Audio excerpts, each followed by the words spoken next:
Hi friends, ಹೇಗಿದ್ದೀರಾ? Uzbekistan ಈ ಪ್ರಪಂಚದ ಡಬಲ್ ಲ್ಯಾಂಡ್ ಲಾಕ್ಡ್ ದೇಶಗಳಲ್ಲಿ ಒಂದು. ಅಂದ್ರೆ ಇದು ಸಮುದ್ರ ತೀರವೇ ಇಲ್ಲದ ದೇಶ, ಮತ್ತೆ ಅದರ ಸುತ್ತಲಿನ ಎಲ್ಲಾ ದೇಶಗಳು ಸಹ ಸಮುದ್ರ ತೀರವಿಲ್ಲದವು. ಒಟ್ನಲ್ಲಿ ಈ ದೇಶಕ್ಕೆ ಸಮುದ್ರದ ಯಾವುದೇ ತೀರ ಇಲ್ಲ, ನೇರವಾಗಿಯೂ ಇಲ್ಲ, ಪಕ್ಕದ ದೇಶಗಳ ಮೂಲಕವೂ ಇಲ್ಲ. ಇನ್ನು ಇಲ್ಲಿನ ತಾಷ್ಕೆಂಟ್ ಮೆಟ್ರೋ ಪ್ರಪಂಚದಲ್ಲೇ ಅತ್ಯಂತ ಸುಂದರವಾದ ಮೆಟ್ರೋಗಳಲ್ಲಿ ಒಂದು ಎಂದು ಪರಿಗಣಿಸಲಾಗುತ್ತೆ. ನಿಮ್ಮನ್ನ ಬೆರಗುಗೊಳಿಸುವ ಒಂದು ವಿಚಾರ ಏನಂದ್ರೆ, ಈ ದೇಶದಲ್ಲಿ ಒಂದು ಸಿಟಿ ಇದೆ. ಒಂದು ಕಾಲದಲ್ಲಿ ಅಲ್ಲಿ ಸಮುದ್ರ ಇತ್ತು, ಆದ್ರೆ ಈಗ ಅದು ಸಿಟಿಯಾಗಿ ಮಾರ್ಪಟ್ಟಿದೆ. ಉಜ್ಬೇಕಿಸ್ತಾನ್ ಒಂದು ಇಸ್ಲಾಮಿಕ್ ದೇಶ, ಆದ್ರೆ ಇಂದಿಗೂ ಜನರು ಇಲ್ಲಿ ಹಿಂದೂ ದೇವರುಗಳನ್ನ ಪೂಜಿಸ್ತಾರೆ. ಇಷ್ಟೇ ಅಲ್ಲದೆ ಈ ದೇಶ ತನ್ನ ಸೌಂದರ್ಯದ ಜೊತೆಗೆ ಕಾನೂನುಗಳಿಗೂ ಫೇಮಸ್ ಆಗಿದೆ.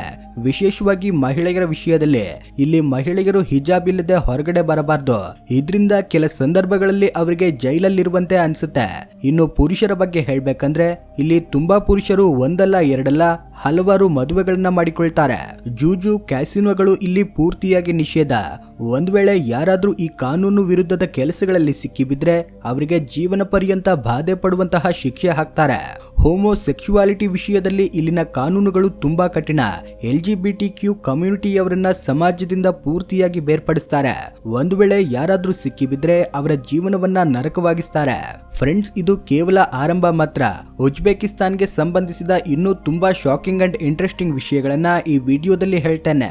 ಈ ದೇಶದಲ್ಲಿನ ವಿಚಿತ್ರ ನಿಯಮಗಳು, ಕಾನೂನುಗಳನ್ನ ತಿಳ್ಕೊಳ್ಳಲು ಈ ವಿಡಿಯೋನ ಕೊನೆಯವರೆಗೂ ನೋಡಿ. ಈ ರೀತಿ ಇಂಟ್ರೆಸ್ಟಿಂಗ್ ಅಂಡ್ ಇನ್ಫಾರ್ಮೇಟಿವ್ ವಿಡಿಯೋಗಳಿಗೋಸ್ಕರ ನಮ್ಮ ಚಾನೆಲ್ಗೆ ಸಬ್ಸ್ಕ್ರೈಬ್ ಮಾಡ್ಕೊಳ್ಳಿ. ಹಾಗೇನೆ ವಿಡಿಯೋ ಇಷ್ಟವಾದ್ರೆ ಲೈಕ್ ಮಾಡೋದನ್ನ ಮರಿಬೇಡಿ. ಫ್ರೆಂಡ್ಸ್, ಉಜ್ಬೇಕಿಸ್ತಾನ ಸುಮಾರು 4,48,900 ಚದರ ಕಿಲೋಮೀಟರ್ಗಳ ವಿಸ್ತೀರ್ಣದಲ್ಲಿದೆ. ಇಲ್ಲಿ 3 ಕೋಟಿಗಿಂತ ಹೆಚ್ಚು ಜನರು ವಾಸವಿರ್ತಾರೆ. ಇವರು ಹೆಚ್ಚಾಗಿ ಇಸ್ಲಾಂ ಧರ್ಮವನ್ನ ಅನುಸರಿಸುತ್ತಾರೆ. ಆದ್ರೆ ಆಶ್ಚರ್ಯ ಏನಂದ್ರೆ ಇನ್ನೂ ಹಿಂದೂ ದೇವರುಗಳನ್ನ ಇಲ್ಲಿ ಪೂಜಿಸ್ತಾರೆ. ಉಜ್ಬೇಕಿಸ್ತಾನದ ಕೆಲ ಪ್ರದೇಶಗಳಲ್ಲಿ ಹಿಂದೂ ದೇವಾಲಯಗಳು ಕಾಣಸಿಗುತ್ತವೆ. ಅಲ್ಲಿ ಹಿಂದೂಗಳ ಜೊತೆಗೆ ಮುಸ್ಲಿಮರು ಪೂಜೆಗಳನ್ನ ಮಾಡ್ತಾರೆ. ಈ ಆಚಾರ ಭಾರತ ದೇಶ ಮತ್ತೆ ಮಧ್ಯ ಏಷ್ಯಾ ನಡುವಿನ ವ್ಯಾಪಾರ ಸಂಸ್ಕೃತಿ ವಿನಿಮಯದ ದಿನಗಳಿಂದ ಬಂದಿದೆ. ಇತಿಹಾಸದಲ್ಲಿ ಉಜ್ಬೇಕಿಸ್ತಾನದ ಕೆಲ ಭಾಗಗಳು ಭಾರತದ ಉಪಖಂಡದೊಂದಿಗೆ ಹತ್ತಿರದ ಸಂಬಂಧ ಹೊಂದಿದ್ದವು. ಅದಕ್ಕಾಗಿ ಇಲ್ಲಿ ಹಿಂದೂ ಧರ್ಮ ಸಂಸ್ಕೃತಿಯ ಪ್ರಭಾವ ಕಾಣ್ತದೆ. ವಿಶೇಷವಾಗಿ ಸಮರ್ಕಂಡ್, ಬುಖಾರ ತರಹದ ನಗರಗಳಲ್ಲಿ ಹಿಂದೂ ದೇವತೆಗಳ ಪೂಜೆಗಳು ನಡೆಯುತ್ತವೆ. ಈ ದೇಶದಲ್ಲಿ ಹಿಂದೂಗಳ ಸಂಖ್ಯೆ ತುಂಬಾ ಕಡಿಮೆಯಾದ್ರೂ ಅವರು ತಮ್ಮ ಸಂಸ್ಕೃತಿಯನ್ನ ಎಂದಿಗೂ ಬಿಟ್ಟಿಲ್ಲ. ಅವರು ಪ್ರತಿ ವರ್ಷ ಭಾರತದಂತೆ ಹೋಳಿ, ದೀಪಾವಳಿ ತರಹದ ಹಬ್ಬಗಳನ್ನ ಘನವಾಗಿ ಆಚರಿಸ್ತಾರೆ. ಆ ದಿನ ಈ ದೇಶ ಇನ್ನಷ್ಟು ಸುಂದರವಾಗಿ ಕಾಣ್ತದೆ. ಆದ್ರೆ ಈ ಅಂದ ಉತ್ಸಾಹದ ಹಿಂದೆ ಈ ದೇಶ ಕೆಲ ಕಾನೂನುಗಳು, ನಿಯಮಗಳು, ಆಚಾರಗಳನ್ನ ಬಚ್ಚಿಟ್ಟಿದೆ. ಇವುಗಳನ್ನ ಯಾರಿಗೂ ಬಹಿರಂಗವಾಗಿ ಹೇಳೋದಿಲ್ಲ. ಇದು ಇಸ್ಲಾಮಿಕ್ ದೇಶವಾದ್ರೂ ಅದರ ಅಂದದ ಹಿಂದೆ ತುಂಬಾ ರಹಸ್ಯಗಳನ್ನ ಅಡಗಿಸಿಕೊಂಡಿದೆ. ಆಶ್ಚರ್ಯ ಏನಂದ್ರೆ ಉಜ್ಬೇಕಿಸ್ತಾನದಲ್ಲಿ ಹಿಂದೆ ಸ್ತ್ರೀಯರು ಹಿಜಾಬ್ ಇಲ್ಲದೆ ಮನೆಯಿಂದ ಹೊರಗಡೆ ಬರೋದು ನಿಷೇಧ.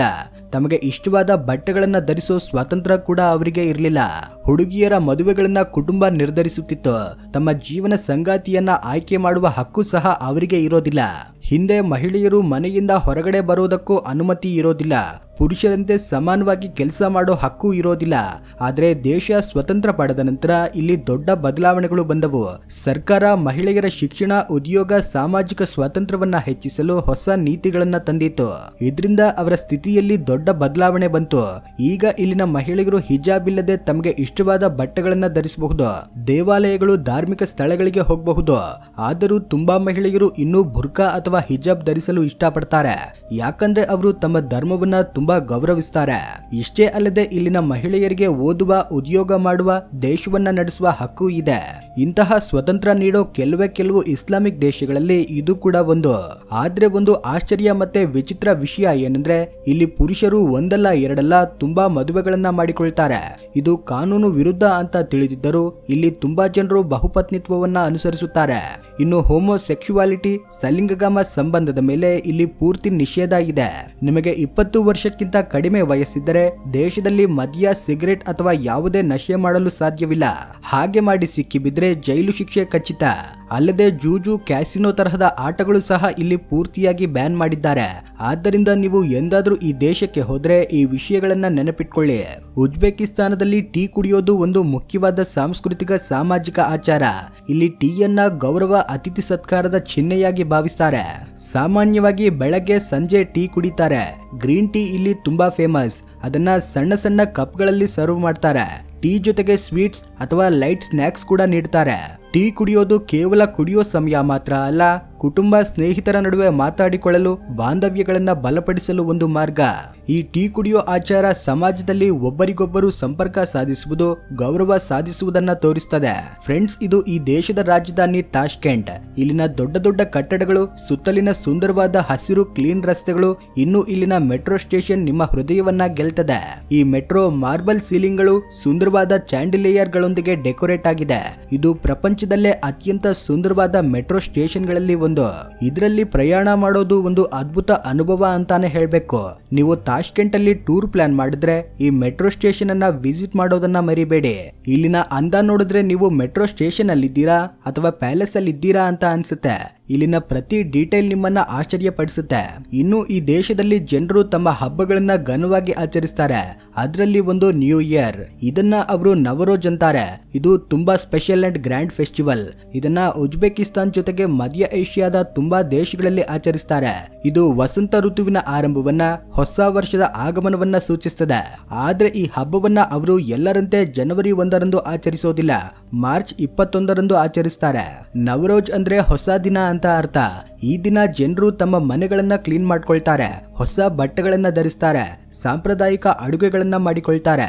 ನೀವು ಈ ದೇಶದಲ್ಲಿ ಎಲ್ಲ ನೋಡಿದ್ರು ಸಹ ಇಲ್ಲಿನ ಫೇಮಸ್ ಡಿಶ್ ನ ರುಚಿ ನೋಡದೆ ಇದ್ರೆ ಈ ದೇಶದ ಅಮೃತವನ್ನ ಮಿಸ್ ಮಾಡಿದಂತೆ ಆಗುತ್ತೆ. ಹೌದು, ಇಲ್ಲಿನ ಕೆಲ ಅಡುಗೆಗಳು ಅಷ್ಟು ರುಚಿಯಾಗಿರ್ತವೆ, ಅವುಗಳ ವಾಸನೆ ನಿಮ್ಮ ಮೂಗಿಗೆ ಹೋದ್ರೆ ಸಾಕು ತಿನ್ನದೇ ಇರಲಾರಿರಿ. ಟೂರಿಸ್ಟ್ಗಳು ಇಲ್ಲಿನ ಫುಡ್ ತಿಂದು ಬೆರಳುಗಳನ್ನ ನೆಕ್ತಾರೆ. ಅದರಲ್ಲಿ ಒಂದು ಪುಲಾವ್. ಇದನ್ನ ಅಕ್ಕಿ, ತರಕಾರಿಗಳು, ಮಾಂಸದಿಂದ ತಯಾರಿಸ್ತಾರೆ. ಇದರ ಟೇಸ್ಟ್ ತುಂಬಾ ಅದ್ಭುತವಾಗಿರುತ್ತೆ. ಈ ವಾಸನೆ ಗ್ರಹಿಸಿದ ತಕ್ಷಣ ಯಾರು ತಿನ್ನಲಾರದೆ ಇರಲಾರರು. ಇಲ್ಲಿ ಎಲ್ಲಾ ಕಡೆಗಳಲ್ಲೂ ಈ ಡಿಶ್ ಸಿಗುತ್ತೆ. ಇದು ಈ ದೇಶದ ಸಾಂಪ್ರದಾಯಿಕ ಆಹಾರ. ನೀವೆಂದಾದ್ರೂ ಇಲ್ಲಿಗೆ ಹೋದ್ರೆ ಈ ಪುಲಾವ್ ಟೇಸ್ಟ್ ಮಾಡೋದನ್ನ ಮರಿಬೇಡಿ. Number 2, shashlik. ಗ್ರಿಲ್ಡ್ ಮೀಟ್ ಕಬಾಬ್ಗಳು. ಮ್ಯಾರಿನೇಟ್ ಮಾಡಿದ ಮಾಂಸವನ್ನ ಕಟ್ಟಿಗೆಯ ಮೇಲೆ ಹುರಿದು ತಿನ್ನುವುದು. ಇದು ಜ್ಯೂಸಿ ಮತ್ತೆ ಸ್ಮೋಕಿ ಫ್ಲೇವರ್ ಆಗಿರುತ್ತೆ. Number 3, lagman. Hand pulled noodle soup. ಮಾಂಸ, ತರಕಾರಿಗಳು, ಸ್ಪೈಸಸ್ ಗಳೊಂದಿಗೆ ಸೂಪ್ ಅಥವಾ ಸ್ಟೀರ್ ಫ್ರೈ ಆಗಿ ಸಿಗ್ತದೆ. Number 4, manti. Steamed dumplings. ಮಾಂಸ ಅಥವಾ ಪಂಪ್ಕಿನ್ ಫಿಲ್ಲಿಂಗ್ಸ್ ನೊಂದಿಗೆ ಯೋಗರ್ಟ್ ಅಥವಾ ಸಾಸ್ ನೊಂದಿಗೆ ಸರ್ವ್ ಮಾಡ್ತಾರೆ. Number 5, samsa. Flaky pastry puffs. ಮಾಂಸ, ಆನಿಯನ್ ಅಥವಾ ಪಂಪ್ಕಿನ್ ಫಿಲ್ಲಿಂಗ್ಸ್ ನೊಂದಿಗೆ ಓವನ್ ಅಲ್ಲಿ ಬೇಕ್ ಮಾಡ್ತಾರೆ. ಇದು ಸ್ನ್ಯಾಕ್ ಗೆ ಪರ್ಫೆಕ್ಟ್ ಆಗಿರುತ್ತೆ. ಇನ್ನು ಈ ದೇಶದಲ್ಲಿ ತುಂಬಾ ಸುಂದರವಾದ ಸ್ಥಳಗಳಿವೆ. ಅವುಗಳನ್ನ ಎಕ್ಸ್ಪ್ಲೋರ್ ಮಾಡಿದ್ರೆ ನಿಮ್ಮ ಟ್ರಿಪ್ ಮೋಸ್ಟ್ ಮೆಮೊರಬಲ್ ಆಗುತ್ತೆ. ಈ ದೇಶವನ್ನ ಆಳವಾಗಿ ತಿಳಿಯಬಹುದು, ಫುಲ್ ಎಂಜಾಯ್ ಮಾಡಬಹುದು. ಹಾಗಾದ್ರೆ ಎಲ್ಲೆಲ್ಲಿ ಹೋಗಬಹುದು ಅಂತ ಕೇಳಿದ್ರೆ ಮೊದಲು ಕೀವಾಗೆ ಹೋಗಬಹುದು. ಇದು ಉಜ್ಬೇಕಿಸ್ತಾನದಲ್ಲಿ ಒಂದು ಐತಿಹಾಸಿಕ ನಗರ. ಸಿಲ್ಕ್ ರೋಡ್ ಅಲ್ಲಿ ಪ್ರಮುಖ ರೂಟ್ ಅಲ್ಲಿದೆ. ಕೀವಾದ ಇಚನ್ ಖಲಾ ಎಂಬ ಕೋಟೆ ಈ ನಗರದ ಇತಿಹಾಸ, ಸಂಸ್ಕೃತಿಯ ಹೃದಯ ಅಂತ ಹೇಳಬಹುದು. ಈ ಕೋಟೆಗೆ ಕಾಲಿಟ್ರೆ ಹಳೆಯ ಪ್ಯಾಲೇಸ್ಗಳು, ಮಸೀದಿಗಳು ಕೋಟೆಯ ಶಿಥಿಲಗಳ ನಡುವೆ ತಿರುಗುತ್ತಿರುವಂತೆ ಅನಿಸುತ್ತೆ. ಇಲ್ಲಿನ ಗಲ್ಲಿಗಳು, ರಸ್ತೆಗಳು ನಿಮ್ಮನ್ನ ಹಳೆಯ ಪ್ರಪಂಚಕ್ಕೆ ಕೊಂಡೊಯ್ಯುತ್ತವೆ. ಟೈಮ್ ಟ್ರಾವೆಲ್ ಮಾಡ್ತಿರುವಂತೆ ಫೀಲ್ ಆಗುತ್ತೆ.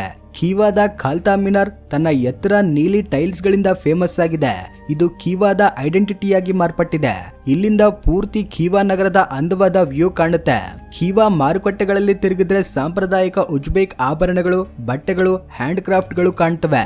ಇದಾದ ನಂತರ ಬುಖಾರಾಗೆ ಹೋಗಬಹುದು. ನೀವಿಲ್ಲಿ ನೋಡ್ತಿರುವುದನ್ನ ಚಾರ್ಮಿನಾರ್ ಮದ್ರಸಾ ಅಂತ ಕರೀತಾರೆ. ಇದು ಒಂದು ಐತಿಹಾಸಿಕ ಮಸೀದಿ. ಉಜ್ಬೇಕಿಸ್ತಾನದಲ್ಲಿ ಮುಖ್ಯವಾದ ಪ್ರವಾಸಿ ಸ್ಥಳಗಳಲ್ಲಿ ಒಂದು. ಇದು ಬುಖಾರಾದ ಈಶಾನ್ಯ ಭಾಗದಲ್ಲಿದೆ. 1857ರಲ್ಲಿ ಒಬ್ಬ ಶ್ರೀಮಂತ ವ್ಯಾಪಾರಿ ಖಲೀಫ್ ನಿಯಾಜ್ ಕುಲ್ ಎಂಬಾತ ಇದನ್ನ ನಿರ್ಮಿಸಿದ. ಈ ಮಿನಾರನ್ನ 1990ರಲ್ಲಿ ಯುನೆಸ್ಕೋ ವರ್ಲ್ಡ್ ಹೆರಿಟೇಜ್ ಸೈಟ್ ಆಗಿ ಗುರುತಿಸಿತು. ಇನ್ನೊಂದು ಅದ್ಭುತ ಸ್ಥಳ ಕೋರ್ಜಮ್. ಇದು ಉಜ್ಬೇಕಿಸ್ತಾನದಲ್ಲಿ ಒಂದು ಐತಿಹಾಸಿಕ ಪ್ರದೇಶ. ಹಳೆಯ ಕೋರ್ಜಮ್ನ ಭಾಗ. ಇಲ್ಲಿನ ಸೀನ್ ಕೋಟೆ, ತುಮಿ ಕೋಟೆ ನಿಮ್ಮನ್ನ ಹಳೆಯ ಕಾಲಕ್ಕೆ ಕೊಂಡೊಯ್ಯುತ್ತೆ. ಇಲ್ಲಿನ ಮರಳಲ್ಲಿ ಮುಚ್ಚಿದ ಕೋಟೆಗಳು, ಪ್ಯಾಲೇಸ್ಗಳನ್ನ ನೋಡಿದ್ರೆ ಇತಿಹಾಸದಲ್ಲಿ ಮರೆಯಾದ ಭಾಗಗಳನ್ನ ಕಂಡುಹಿಡಿದಂತೆ ಅನ್ಸುತ್ತೆ. ಕೋಟೆ ಶಿಥಿಲಗಳ ನಡುವೆ ತಿರುಗುತ್ತಾ ಹಳೆಯ ಕೋರ್ಜಮ್ ಸಂಸ್ಕೃತಿ, ಆಚಾರಗಳನ್ನ ನೋಡಬಹುದು. ಇಲ್ಲಿ ಕಳೆದ ಸಮಯ ನಿಮ್ಮನ್ನ ಅದ್ಭುತ ಐತಿಹಾಸಿಕ ಯಾತ್ರೆಗೆ ಕೊಂಡೊಯ್ಯುತ್ತದೆ. ನಿಮ್ಮ ಹೃದಯ, ಮನಸ್ಸನ್ನ ಟಚ್ ಮಾಡ್ತದೆ. ಈ ವಿಡಿಯೋ ನಿಮಗೆ ಇಷ್ಟವಾಗಿದ್ರೆ ದಯವಿಟ್ಟು ಲೈಕ್ ಮಾಡಿ, ನಿಮ್ಮ ಫ್ರೆಂಡ್ಸ್ ಅಂಡ್ ಫ್ಯಾಮಿಲಿ ಜೊತೆ ಶೇರ್ ಮಾಡಿ. ಈ ರೀತಿ ಇಂಟ್ರೆಸ್ಟಿಂಗ್ ವಿಡಿಯೋಗಳಿಗೋಸ್ಕರ ಚಾನೆಲ್ಗೆ ಸಬ್ಸ್ಕ್ರೈಬ್ ಮಾಡ್ಕೊಳ್ಳಿ.